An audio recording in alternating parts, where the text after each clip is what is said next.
係咪有病啊？即係其實講真嗰句啦，叔，你真係有病啊！話俾你聽，我忍無可忍嘅就話俾你聽。哦，你認為話係咁，你就 OK 啦，得啦。唔係嗱，你咁樣講就唔得啦，你要講服人哋先得噶。最起碼你話你講服你老婆，你要講服人哋先得噶。佢依家你就係咁樣，各方面又綁架人哋，唔俾人哋走，你依家就係咁嘅意思啦。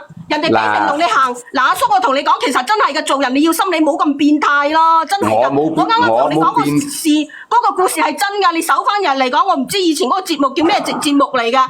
嗰個當事人啊，你等下一針見血，呢個當事人入過我直播間嘅，我係一模一樣㗎，我話俾你聽。我好憎你呢啲人，成日都好似講到自己好好人咁樣，但係你句句話都喺度語言暴力緊人哋。你話你冇做過，但係你嘅語言行為就係做緊咁樣嘅嘢。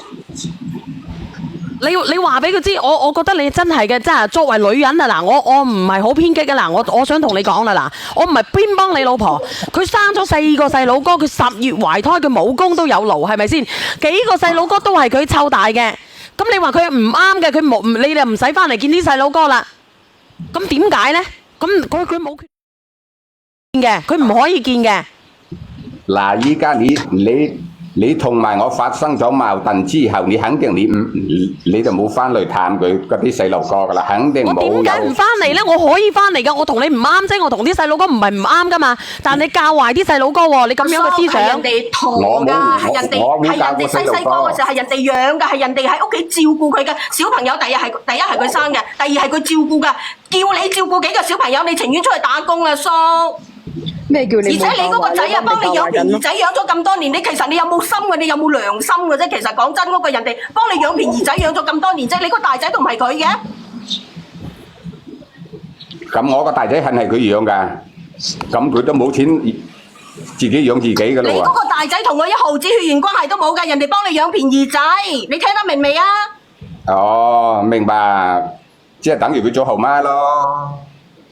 咩等於啊？就係佢直情就係後媽。係啊。佢對你個仔唔好咩？好啊。佢唔知係咪羅定啲人係咁樣噶，同佢一樣噶。上次嗰個我睇嗰個電視採訪節目，基本上同佢個一模一樣噶。唔係㗎，我話俾你知啊，一針見血羅定好多人都係好嘅，只係呢個哥哥有問題嘅啫。我發覺你嘅思想有問題喎，人哋話你就話係啊，唔係啊，我唔啱啊，我唔着啊，然之後我哋話你又反駁翻話唔係咁嘅，實際上唔係咁，但係你就係咁樣嘅人。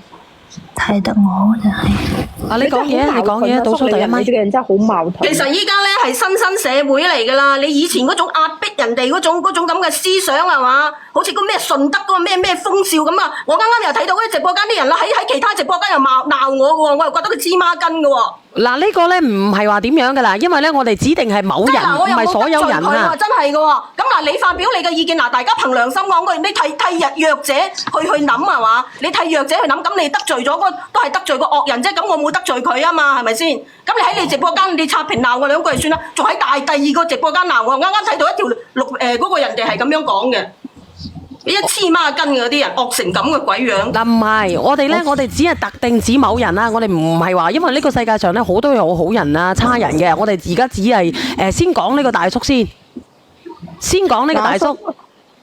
目前我之前就聽咁，按照我嘅理解咧，就係你老婆一直湊住4個仔女，咁然後咧，我記得冇錯係你俾200蚊生活費俾佢啊，200蚊養4個小朋友點養啊？你仲要話咩老婆冇貼錢俾家庭，佢有咩時間出去打工，有乜時間去幫補家庭啊？你仲要喺度講呢講路咁喺度講你老婆，所以話佢同我結婚18年，佢都未攞過錢出屋企，你話正正係得閒出去打工攞錢翻屋企，又要湊小朋友，又要做後底乸。你阿媽邊個係你？你快啲覆！有人懂你個老婆嘅，喂，係咪你啊？你第幾咪啊？我唔知道你第幾咪喎。你第幾咪？你快啲覆我。我換咗上去啊，應該唔係我吧？你講下。我唔識佢老婆嘅。你唔識佢老婆嘅？到底邊個識佢老婆嘅咧？有個識佢老婆嘅連接上嚟。我忍咗佢今日第3日上嚟，我忍唔住啊！小月。喂，係咪你？倒數第一咪嘅。倒數第一咪啊！你出聲先得噶。唔係佢倒數第一咪嘅，我 cut 咗佢先，我連一個上嚟。哇，哥哥，我上嚟。係咪你倒數第一咪？等等先，倒數第一咪係咪你？唔係我啊，小燕姐姐，我唔識佢哋㗎。你唔識佢哋嘅？你練咗上咪未啊？你咁都唔識啊，大姐姐？你哋講啊！阿叔，你仲要咁樣樣？你同你個小朋友話係媽媽唔要你，唔係爸爸唔要你，你邊有你咁教小朋友㗎？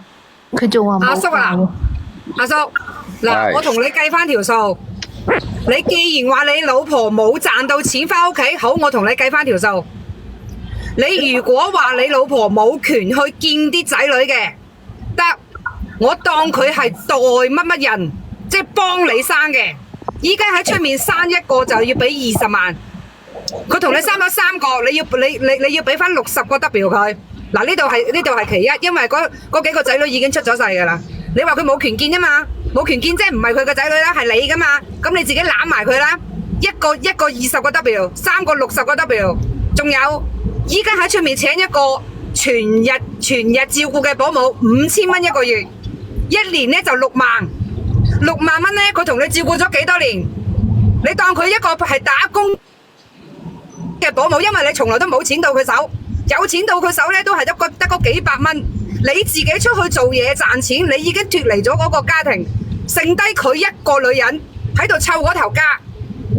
24小時嘅保姆依家係5000蚊一個月，佢同你帶咗幾多年？你照翻條數，你呢度起碼要俾成20萬俾佢，3個仔女60萬，20年嗱，保姆費20萬，你呢度我淨係同你計數，你都要賠80萬俾佢。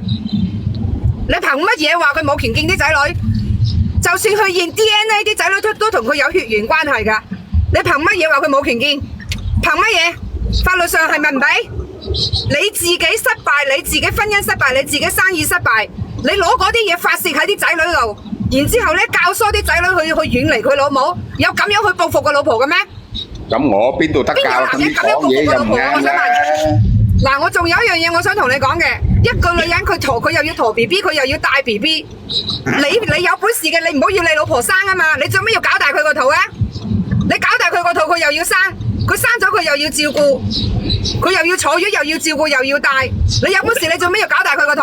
你唔好俾佢，你唔好俾佢生啊嘛，你淨係等佢帶住你嗰個前妻嘅便宜仔咪得咯？你點解要佢生咁多個？佢唔生咁多個嘅情況下，佢就有能力出去搵錢，有能力出去賺。有能力出去養好頭家，唔使淨係依靠你。你做咩要人生？憑乜嘢？講到大條道理，你真係白嫖個老婆幾廿年，白嫖個老婆同你生埋幾個仔女，仲要教唆個仔女同呢個阿媽唔好，有你咁樣做人老公嘅咩？你自己生意失敗，你自己個事業唔得，你走咗出去做嘢。1年都唔返嚟嗰2次，啲仔女發燒又好，感冒又好，成長又好，營養又好，個老母又要做醫護人員，又要做營養師，又要做老師，教埋啲仔女讀書返學，一兼幾職，你淨係一個拍屁股，你出去做嘢，你出去賺錢，咁我同你生咗咁多個仔女，又同你照顧埋前妻個仔女，你賺錢返嚟起好間屋俾啲仔女住，俾我哋住，俾你自己住，呢啲唔係應份嘅咩？呢啲唔係應該嘅咩？